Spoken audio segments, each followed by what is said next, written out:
I found the bracelet half buried in the sand, its intricate design shimmering under the fading sunlight like it had lain in wait just for me. The moment I clasped it around my wrist, a strange warmth spread through my body, almost as if it were whispering secrets only I could hear. At first, it felt comforting, a talisman against the loneliness that often crept into my life. But on the first night, the dreams began. I was submerged, struggling, with the water closing over my head, and a shadowy figure just out of reach. Each time I woke gasping for air, the bracelet felt heavier, its once welcoming presence now a leaden weight on my arm. Determined to understand the unsettling connection, I began researching its origins.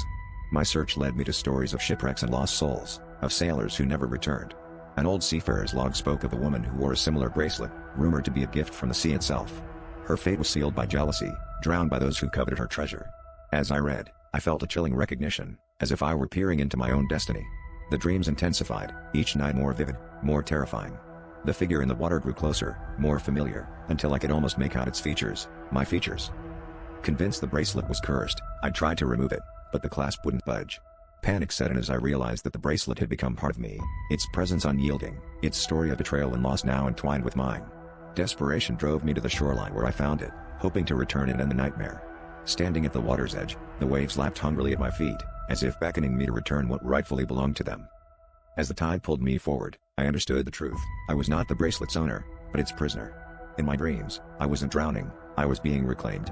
The shadowy figure wasn't a stranger, it was the woman from the tales, her face now my own. With a final, resigned breath, I let the water embrace me, the bracelet glowing warmly, welcoming me back to the depths where it, and I, belong.